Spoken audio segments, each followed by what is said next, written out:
we do have free will here, and our minds will create what we concentrate on, right? Manifestation. And the universe goes, well, he's exercising his free will. I can't get involved. And that's why we don't have these events unless they're part of our lesson. But when you let off the gas and give room for movement, things show up you never expect. And so when we check to see if something's good or bad for us, the brain can't get into the game because the body's the only one reacting. And the body is what's got our higher self integrated, which is the gap between ourselves and our soul. The higher self is that gap between our physical form and our soul that's still parallel universe somewhere else. And so we see our physical being as what we are. And it's true to a lot of degree. It's what we are in our minds. But when we look at our energetic self, we're so beyond our bodies, right? You can just walk into a space and feel things. I mean, there's no logical reason for any of that.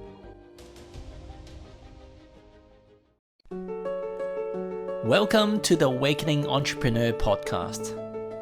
This show is for entrepreneurs that have chosen to define their life beyond the material.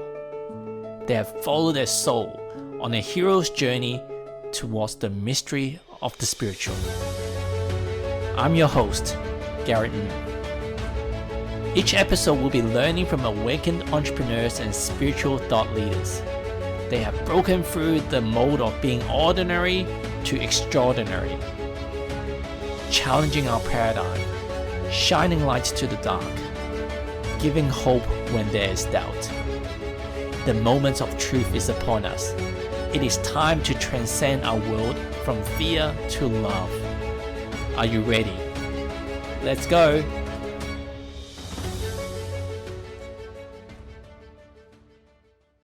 Welcome to this week Awakening Entrepreneur Podcast. Today, I've got a special guest for you. His name is John Head. John started his awakening journey way back when he was 8 years old. Lightning strikes, you may call it. And from then, when he woke up, life has never been the same. He started receiving messages from his spirits guides, master guides. And when he talked to trees or plants or animals, he's getting messages back. At certain stages, he may think that he's going crazy, especially when he was arguing with his parents about how the Egyptian pyramids are made. And they say, no, that's not how it's made. And I'm sure a lot of you guys can relate on this journey of awakening that wherever we are so passionate about that inside, internally, we feel so congruent and aligned to knowing the inner knowing, but yet the people around us, or at least some people around us, they say, nah, like you'll be cuckoo up here. So anyway, John continued his path for the last 20, 30, 40 years in channeling from guides for his friends, for his family, and also mastering the craft of using energy to heal people in person or remotely as well. So John's has been traveling around America in his RV, again, guided by his guides. And so part of this podcast got a bit choppy internet at times. So I apologize for not so great quality if you do hear that. But nevertheless, there's a lot of golden nuggets that John shares. And if you see John and quite a few different people when they channel, they look up different places. I know I do that as well. It's not because he's not paying attention, but it's just that's how the information tends to come through. So if you see him like looking up, it means that a lot of the information in this session is actually channel information from the guides on what the wisdom that they want you to hear right now. So I'm really excited to share this with you. If you like what we've been doing on our podcast, please subscribe, comment. I'd love to interact with you. So let's go. Yeah, so very excited to have you back here, John. Connected with you, I think maybe 18 months ago, and we had a great chat. I'm fascinated with all the knowledge that you've acquired over the years and still do. And right now you're on the road and having another adventure. And you're saying that you've been working on something that you think I'll be interested to learn about. Yeah, and it's a different concept. I mean, we tend to think we have to fix things, right? That's what we do. We fix it. And what I'm learning through this ancient Egyptian science is that they can actually counteract the effects of Wi-Fi on livestock by adding more source energy to it, however you want to call source, right? And they found pendulums that were drawn in the Egyptian pyramids. When they recreated them, they can walk around the space and they'll find the earth grids with the pendulum. And I'm going, ooh, I said, do you ask for the earth grid? They go, no, it's an energetic thing. It's not a mental thing. I went, really? He said, yeah, it's just energy. Work with energy and the rest of it takes care for itself. So I've had a consulting gig with a client and they've been really stuck in their growth phase, trying to go really quickly. And the management's in fire drill management and all this sort of stuff. And so what I came in and just planted seeds of what they could do. And over the last 3 weeks, they're now spitting out the answers I would have created for them. And it's more about a hose can't flow when you're holding on too hard, right? The water's not going to come out of a hose. So you got to learn to relax more so things can move. And nature is always in movement. And it's our minds that get very structured and rigid. And that's what eliminates the ability of universe, however you frame that, to gift you with something you wouldn't have expected in your life. Mm. And that applies to business as well. Yeah, I guess so much of what we've been conditioned is that we need to hustle, we need to put efforts into it. But at the end, how much do we actually control, especially in business? There's so many variables that for it all to line up to go our way, for your staff, your team members, your partners, your clients to all behave in a certain way. We think that it's through our efforts of hard work and hustling and meetings. But if energetically is It's not true. aligned. Well, you can manifest, and that's part of our abilities here. But I've just asked the universe, I go, universe, I need some money. And I have somebody that called me, I haven't talked to in 2 years. They go, John, I got a project for you. I want you to come in and see if you can help this client.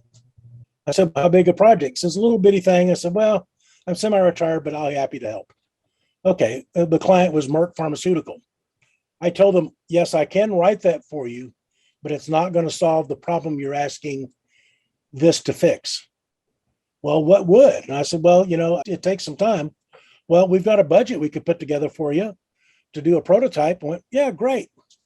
I asked them how much. They gave me 3 times what I was thinking I'd need. Because their budget's much different than my budget, right? Yeah. It turned into a 2-year contract of about $1 million a year. I did it with 5 key people and some staffers, some contractors. I was generating $150,000 a month. And I didn't ask for it. I never could have obtained that client as an independent boutique company. But because I was recommended by somebody that knew me and valued me for who I was, they knew I'd take care of the client. So they felt safe in reporting me to them or recommending me to them. And it turned into a 2.5-year contract.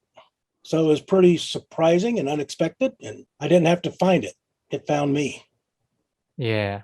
And brother, you were telling me the last time how you got into like listening to your intuition and even channeling message. Can you share with the audience your journey on how you actually and how would one get inspired by your journey to follow the similar paths? That's a good question. It's been multifaceted, and I was actually speaking with somebody.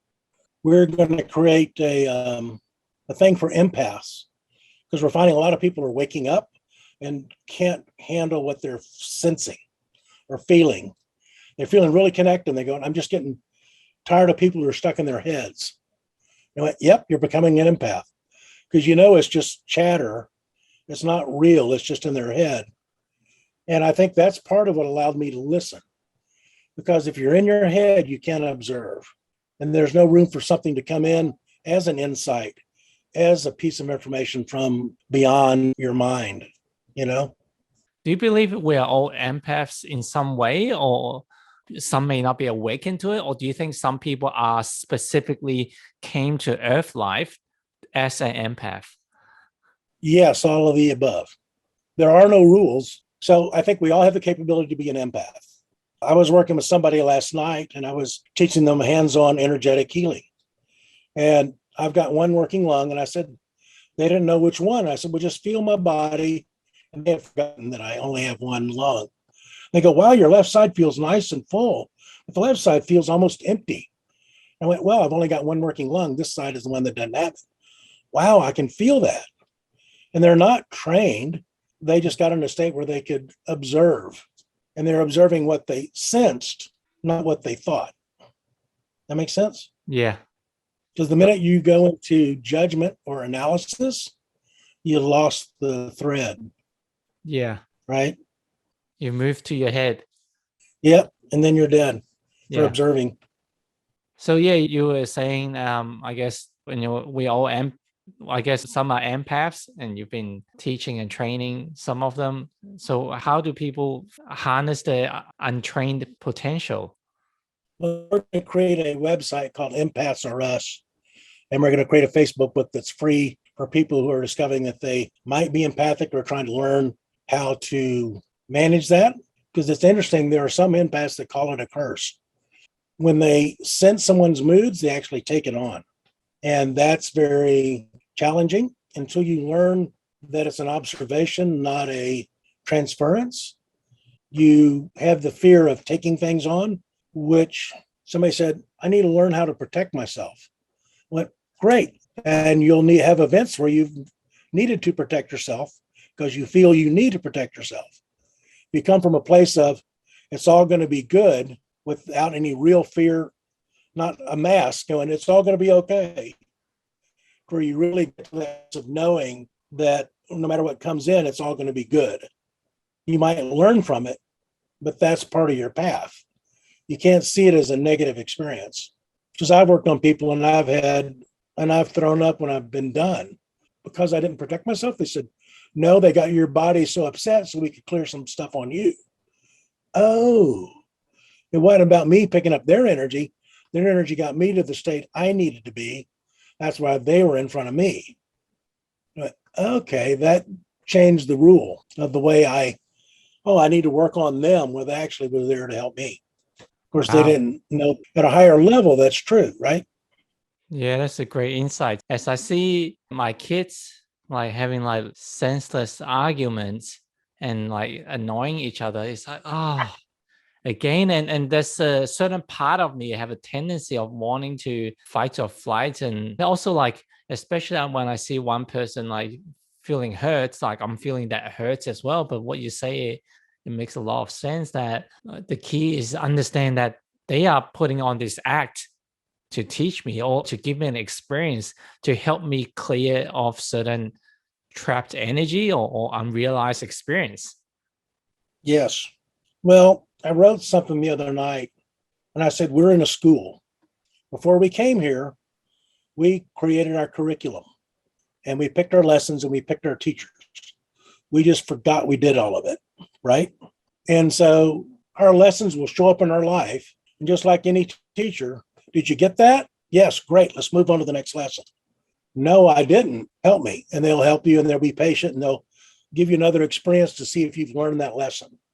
A test, right? They'll give you a test. The universe gives us tests, right? And if you've learned the lesson, then the test goes away. You don't have to take that kind of test ever again until you get to the next layer of that lesson. But if you don't learn the lesson, they'll start banging on your desk. But hey, you got to learn this. You told me you want to learn this. I'm going to teach it to you. How do I have to teach it to you? If you still refuse to learn, they'll sit you down in study hall with an illness or an accident till you learn the lesson. Accidents are always the body getting told to slow down. You need to look at something. Yeah, and I look back in my life, the times that I've been ill or prone to being isolated or whatever, and it's true. There was always something I was working on that I forgot about. Yeah. I guess the common question that people may have is like, I get the lesson. So how long do I have to learn this for? Until it doesn't create even that emotion in you. You go, another lesson. Okay. And the frustration with the lesson coming back is part of the lesson, right? Yes. But it doesn't affect you. I was working with this lady, and she's a recovering addict and this and that and whatever. And she came to me through a friend. And now she's sober for 6 months. She's got a job. She's got a home. She's turned her life completely around. And I said, so what's the biggest thing? She goes, I just learned not to let stuff affect me because it's all in my mind if it affects me. If I stay out of my mind, I have an amazing day. Everything shows up. And she goes, and when I have that, I call it room for movement for the universe to, because we do have free will here and our minds will create what we concentrate on, right? Manifestation, the good and the bad. And the universe goes, well, he's exercising his free will. I can't get involved. And that's why we don't have these events unless they're part of our lesson.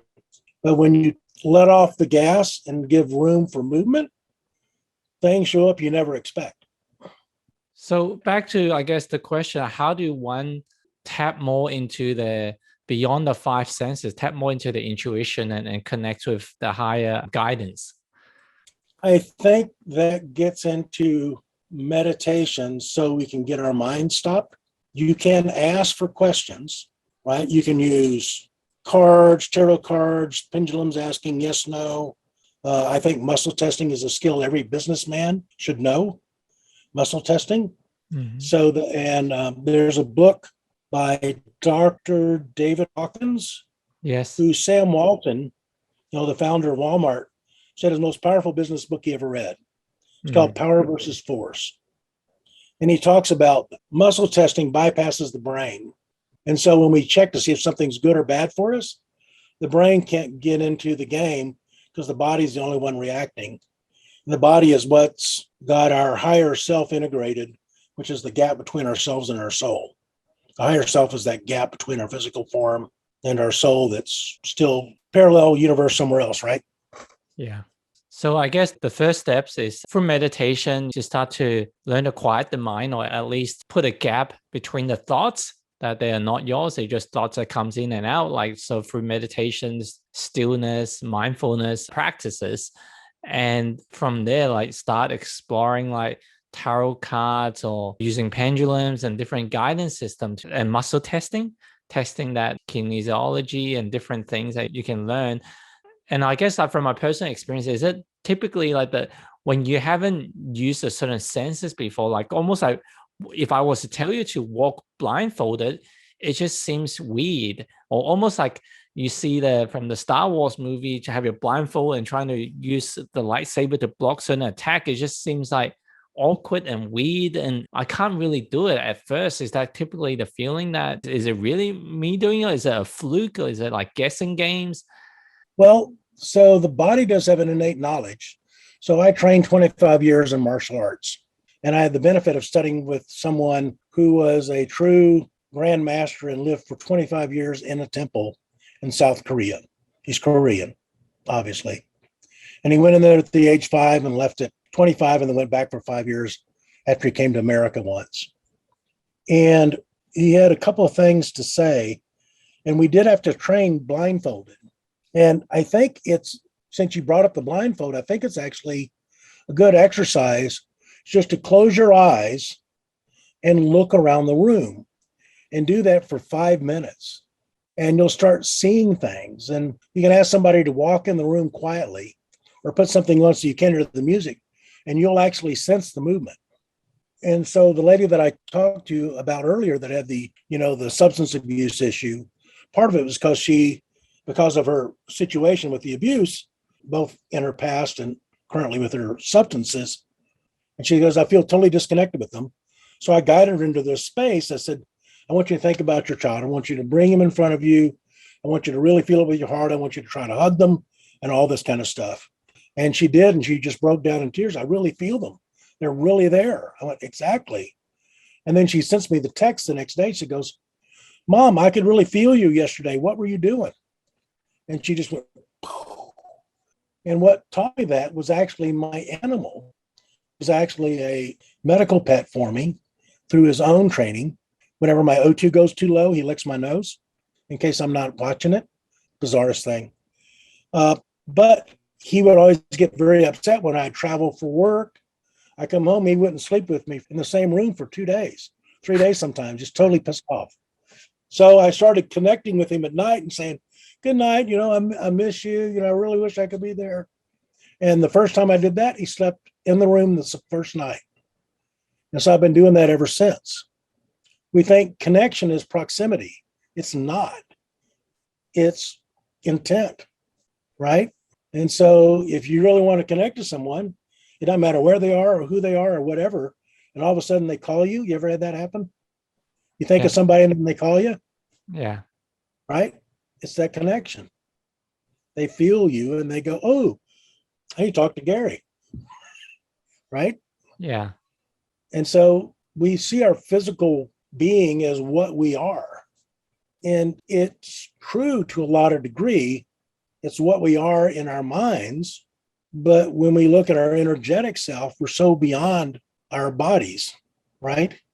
When the Dalai Lama walks into a room, everybody feels it, Yeah. from 100 yards away, right? You can just walk into a space and feel things. I mean, there's no logical reason for any of that. Yeah. So if you were to design a curriculum, like what are some of the things that you would hack the way that we've been trained and conditioned to become fully realizing our true potential, that as a human being, like we're not just limited to the five senses and using our hands and doing our work? Like how would you, especially like a child that hasn't have a lot of the anchors in the belief system, the conditioning that's put onto them, let's just say they're completely receptive to it, what would you get them to start to do? Well, I would get them to practice muscle testing. I start with a plain deck of cards. Is it red or black? And you teach them muscle testing. Say, give me a yes. You can do this one. I tend to do this. Or you can use a pendulum. Show me a yes, show me a no. And then you put it over there. Show me a yes if it's red.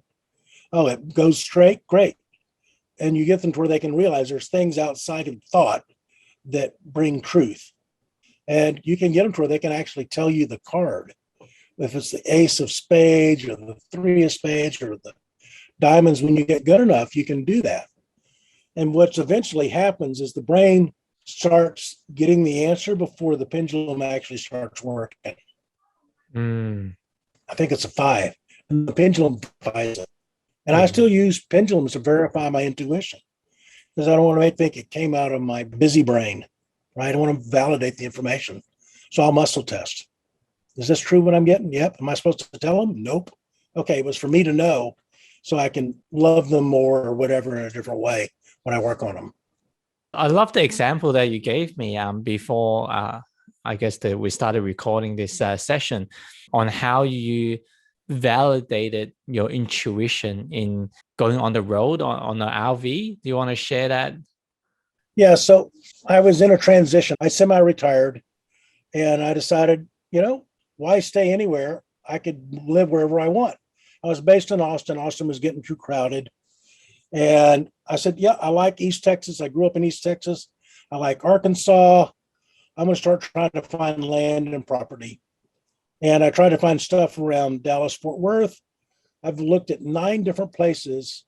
No matter what I did, I always lost the place. Always. And this was like an 8-9 month process. And so I told the universe, okay, tell me what I'm supposed to do. And I done some work with a remote viewing group that was taught by the CIA, and they were one of the trainers for that. And they taught me the technique. And they said, what you do is you abstract the answer from the object that you're trying to look at. And there's a great movie called Men Who Stare at Goats. And that's the story of the CIA's remote viewing thing. And so I created an abstract form. I put abstract art, 15 different pieces of art, and say, pick the art that you think I need to look at. And I assigned values to the art. There were no other questions or indications at all. 87% of the people who picked a piece of art picked the one that said live in an RV. I picked where I want to live, what kind of house, on a lake or I'm on a mountain. I picked everything, and 87% picked RV. Went, okay, that wasn't my choice. But now that I'm in an RV, I freaking love it. It's made me simplify my life. world's compact. I can clean the entire house in 10 minutes. It's pretty good. So Yeah. I actually like it, and I didn't think I would. But it was that art and not anyone knowing what the question was. That's the true abstraction.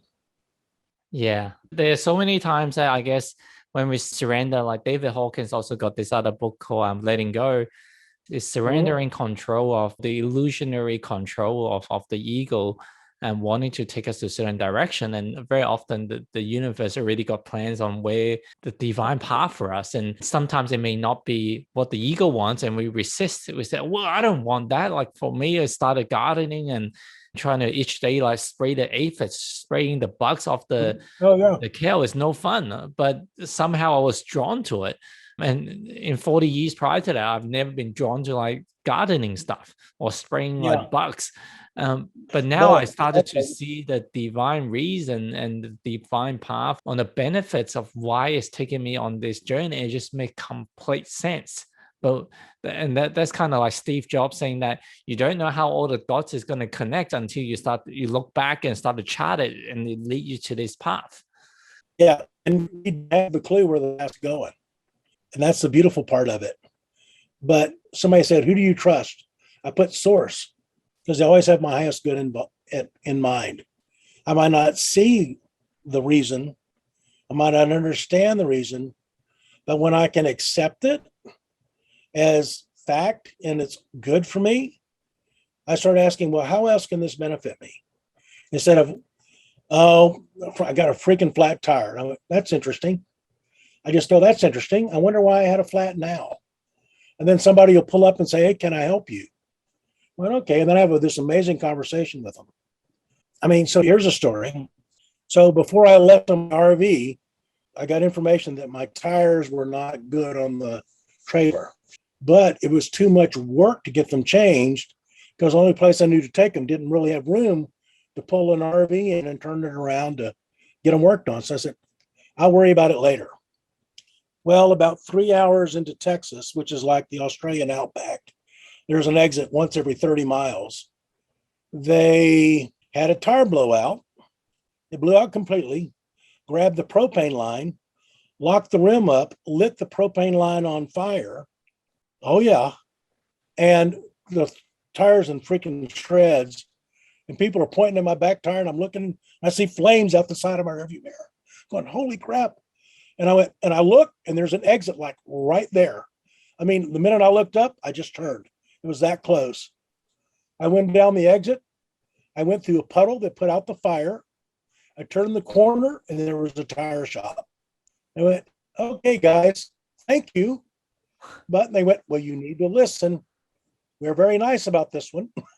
You could have lost your RV, but okay. Right. So they gave me my lesson. I didn't get upset about it because I knew that I had the thought about getting the tires fixed. And they went, yep, you should have. They even thought about getting out and checking the tires with the temperature gauge. I carry an infrared thermometer to check the tires. And I thought about checking them, and I just ignored it, right? Yeah. Or they slap. Or they send the thoughts to you, you just ignored it. Yeah, exactly. They sent 3 or 4 sets, and I ignored them all. Yeah. So they essentially spanked my butt. It was about a plus $400 mistake over just replacing them at the place versus replacing them on the road when you have to have a tech show up. Yeah. And you get cheaper tires for more money. Yeah. So instead of like $500 to replace all the tires, it's like $900. Yeah. So anyway, that's why I didn't listen. Yeah. So brother, like I'm amazed with all the different skills that you picked up. And last time when we got on a call, like you did a channeling session for me. How do you get into channeling? Do you want to share that story? It started with journaling, right? Ask a question and they would have me write an answer. And then I built myself a 8-foot base copper pyramid with a geometric grid with crystals on it. And then I laid down in there and went into a deep meditation, and my body got really heavy. And it brings them close to me when I start thinking about it. And my body yawns as they try to shift my energy to come in. Makes my eyes water and nose run and all kinds of weird stuff. Depends on how deep I go. But the primary thing was I created an environment where there was room for it to happen. And had someone there that I trusted that made sure I felt safe. Because when you start hearing stuff in your head, that's one thing. But the minute they want to vocalize it, that's something different. And there are different kinds of channelers. There's some that go in fuels trance and remember nothing. There are some where my voice never changed. Sometimes my voice does change, depending on how deep I go. And I'm actually going to start doing that on a regular basis. I'll keep you in the loop. We're going to try to launch around the first part of August with a group. And we're going to call it Impasse R Us, very informal, conversational. And to introduce ourselves, this lady who's totally amazing, I use as one of my resources for help.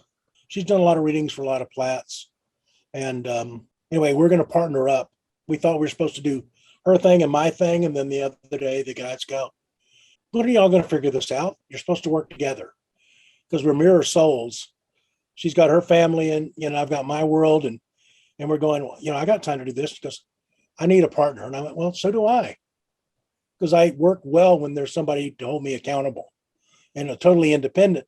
There's nobody really, my dog doesn't look at my to-do list and go, right? There's no accountability. Yeah. So it's a real blessing. And we're going to come up with a full set of meditations and steps and quotes to help you think and stuff like that. Nice. So the last 5 years I've been writing, retired, I'm going to start releasing some of it. Yeah. Is that to train people how to channel? Well, I don't know that I'm supposed to teach people, quote, how to channel. People will be able to learn how to channel through the work, but it's not a specific goal. Not everyone's supposed to channel.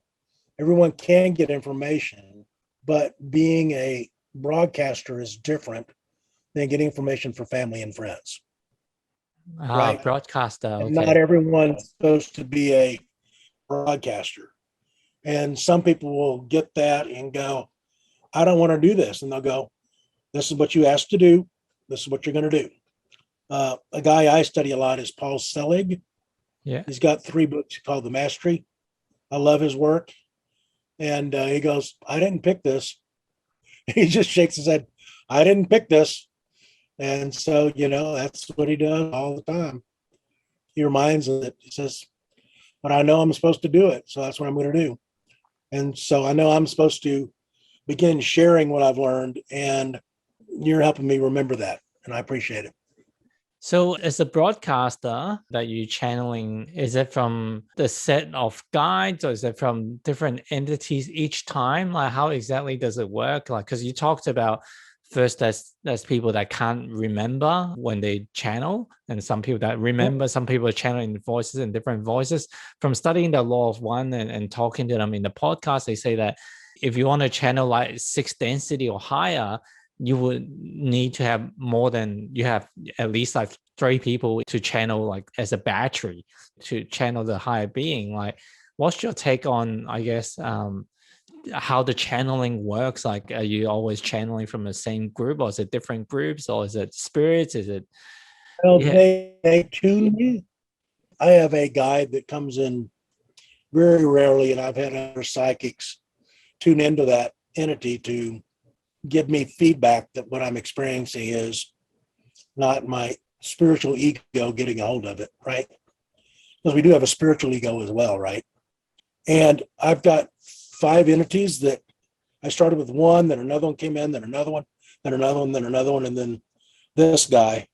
And I have to go through them to tune my energy up. So they'll make me yawn. You can see my body probably shifting doing this. Yeah, I was going to ask you the yawning because I'm sure, like intuition tells me there's something to it. And part of what I guess maybe we'll cover sidetracking.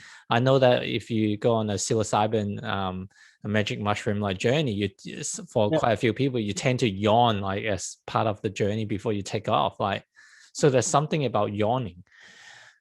Well, actually, there's actually a medical study. If you're in a really bad state, force yourself to yawn 10 times, and it actually changes the chemistry in your brain. Mm. I read some little medical thing about, because I did some research. Why do I freaking yawn so much? And they go, we're tuning your freaking energy so we can come in. We're a Ah, heavy species, it right? makes sense. And maybe like there's a part of it is like we're talking about the beta, the alpha, the theta, like type of brain waves that when you yawn, it's kind of like slowing down the vibration of the brain waves. At least that's one aspect that we may understand and can measure. The yawning, if you say changing the state, is just like slow down and get to a vibration that they could connect with. Yeah, exactly. And that's part of it. And I mean, I've certainly been blessed with, my path, and it's not always been fun. And I've had challenges through it, as everyone would or will. But what I'm learning now is that a lot of those struggles are not going to be required in the coming times, right? The pathway that it took to get to point A or B is so reduced because the energies on the planet have shifted so much. One of the things that I learned through this biogeometry course I talked about was I knew when we had this 800-year alignment of Jupiter and Saturn and whatever once every 800 years. So what's the difference? And I tried to look at history and see what the difference was. And the guy that was the Egyptologist, he goes, well, about every 1,200 years, we have some alignments, and it switches from a quantitative mind to a qualitative mind. It's now about the quality of life. And guess what? COVID showed up. It made us all stay in our freaking homes so we understand about the quality of having family, right? We see COVID as a negative, and those that lost family can certainly understand that perspective. But when we say, what else could it have meant? And we looked at the alignment happening right before that did. We go, okay. So we went through this industrial phase about building and more and accumulation and stuff, right? And whereas before, in the Renaissance and the awakening, is about the quality of education and learning and all this sort of stuff. And, over our last century or two, or decade, no, century, yeah. No, more than a century, yeah, 800 years. So every 1,000 years or so, we go from a quantitative to a qualitative and back and forth. So now we're in the qualitative stage to where it is about the quality of life. And as a result of that energetic, people can move much faster into these states of being. It takes less work. Mm. While we're on the subject of COVID, I wanted to pick your brains since you quite understand that I guess the spiritual, the energetic side, but on the other side, you're quite into the science, the biology and all that. So with the vaccine, what's your take on it? How would you recommend us approaching the topic of vaccine? What I did is I muscle tested to find out if it was appropriate for me. And I made my choice based on that. Some people asked me to do that for them, and I tested some people and they said yes on this one and no on that one. And then the interesting thing about asking questions, the more precise you are, the more accurate the answer, because I got it. And it's better to test off paper than off like a computer screen or something. So I always print out what I'm going to test against. So I printed out a picture of the Moderna and the Pfizer, and then the Johnson and Johnson one. And then I was muscle testing, and everybody was a no. Well, And I why went, do am you I think asking? it's better to test on paper than on screen? What's the theory behind it? Well, because there's an energy that's not on the paper due to the EMF and the Ah, right. okay. So when we're testing, are we testing the screen and its representation of that, or are we doing something different? Okay. Right. Makes sense. So that's the theory. But when I got no's on everybody, I said, am I asking the right question? They went, well, you are, but you're not asking about the dose. Oh, I'm testing a bottle with like 100 doses in it. And I said, is this good for them? No, of course it's not. And I said, is a single dose good for them? Yes, no, no.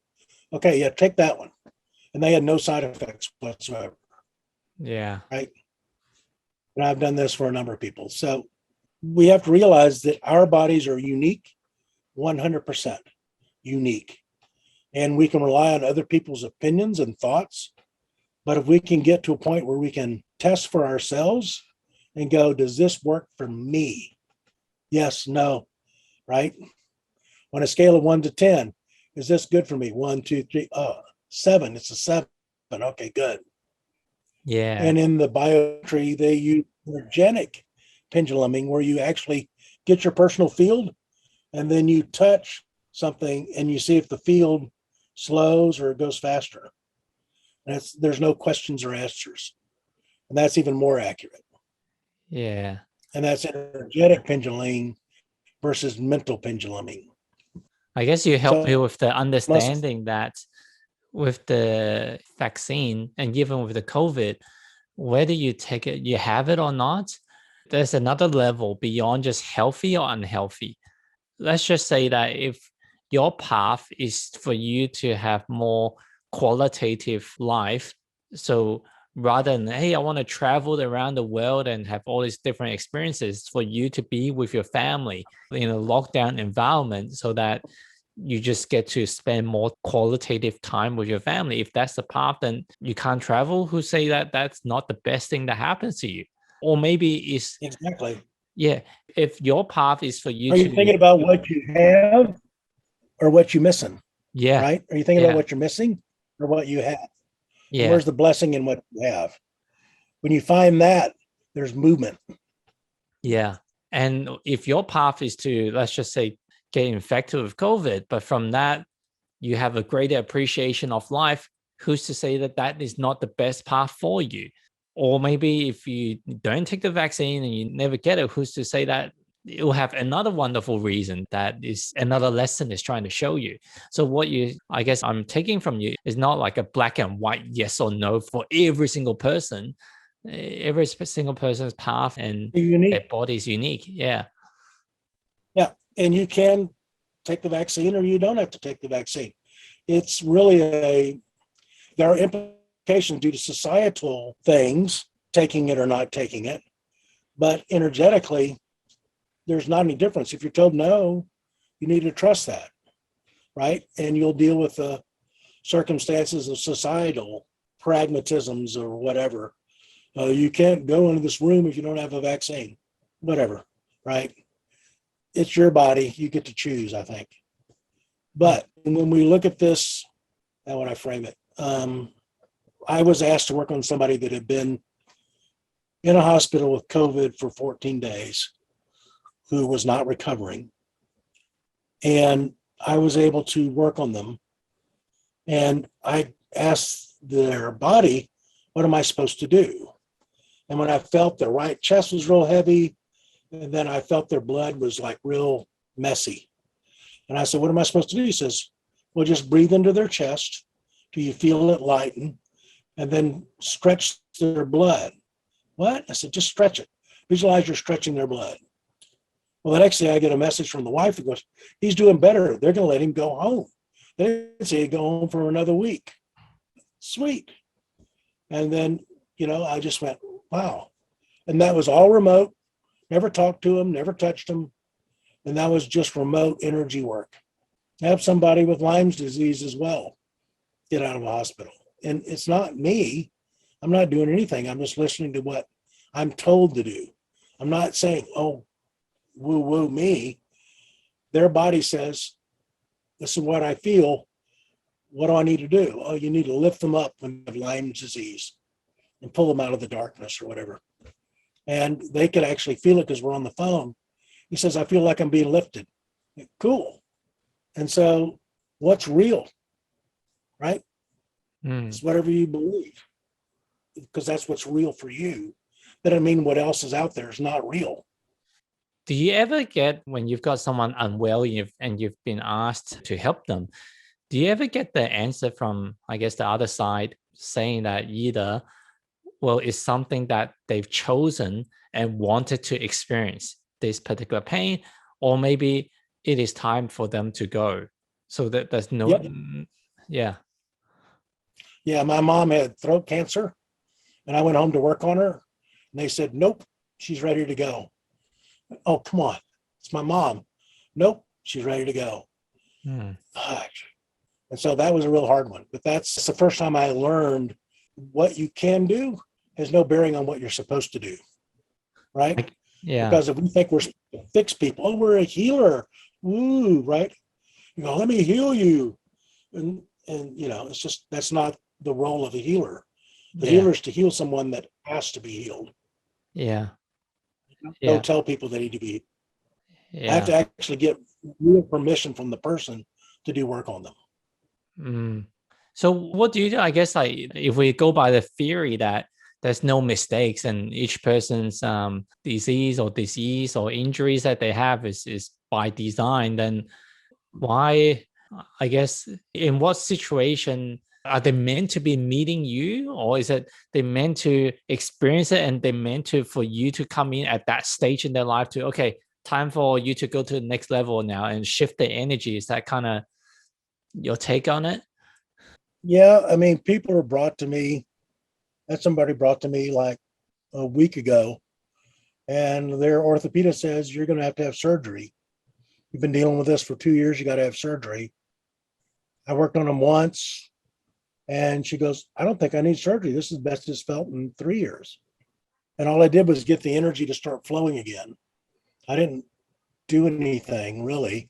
It's all about energy, right? Energy has to have room to move. It's just like you can't block water forever or it'll break the dam, right? Mm. Just going to keep building up and you feel the pressure. So the pain starts coming and you're not flowing in some way, it'll produce pain. Mm. And when you're working on somebody and they block your energy, you feel pain go up your arm. Yeah. When they say, oh, it's too much, right?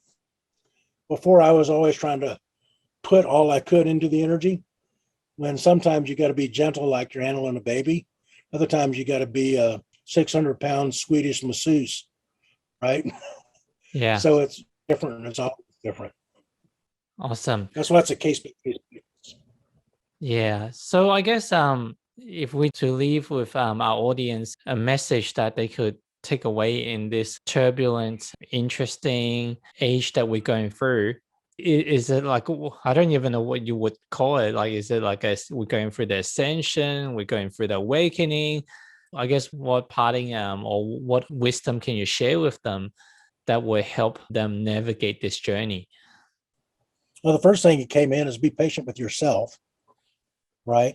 Because self-criticism does no benefit to you, right? And you go, yep, I made a mistake. I guess I need to learn from that. I can't believe I did that again. Totally different language, right? Mm. Um, not get stuck in a structured routine. Allow for variation in it. Instead of always going to the same coffee shop, go to a different one. Try a shirt you've never tried or a dress you've never tried before. Do something different that expands you. You should always try to expand your experiences, whether that's through a meditation practice or an experience in the real world. You just got to be expanding. And the book Proof of Heaven by Dr. Eben Alexander is an amazing book. And I think I'll close with two things. One of Paul said, if that's okay, I'll use the word God in it. And then what Dr. Eben Alexander was told said the only three things you need to remember: beyond belief, you can never do anything wrong, there are no mistakes, it'll be okay. Right? It says there are no mistakes, you're loved beyond belief, and it's all going to be okay. Mm. And that takes a lot of pressure off, Yeah. just accepting those. Yeah. So Paul Selig has a prayer that I really like. And it says, the light of God surrounds me. The love of God enfolds me.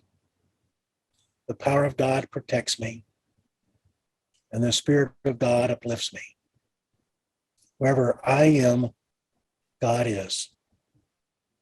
So be it. I can feel that one on your body from here. Yeah. It just brought me to a state of peace. Incredible. I use that for opening and closing now a lot. Not all the time, but I really do like it. Just Zen. So, but thank you for putting me on. I guess a final question. A lot of the prayers that I listen to, it ends with "so be it." What does that mean? Well, it's an acknowledge that it is true, lack of a better term. So be it. And it's sort of like you're accepting it as a fact. I'm not sure I know the real answer to that. That's sort of what I'm picking up. But it's sort of like you're saying, the light of God, the love of God, the power of God, the spirit of God, wherever God is, I am. So be it. You're sort of like going, yes, right? It's a big yes. Mm. And I think it's just a language that we might not associate with normally, right? That phraseology. But there is no language on the other side. It's all just, right? Yeah. Right. Well, And so, it's coming to me like our family's been watching the TV show The Mandalorian, and the famous line is, "This is the way." So yeah, be it. This is the way. yeah. So it's such a blessing. But thank you again. I appreciate it, sir. Thank you, brother. I love chatting to Right. you, and thank you for Right. all the golden nuggets you've shared, and your time and your heart in giving to humanity. Love you, brother. All right. Love you too. Have a Thank, blessed day. thank you. You bet. Bye.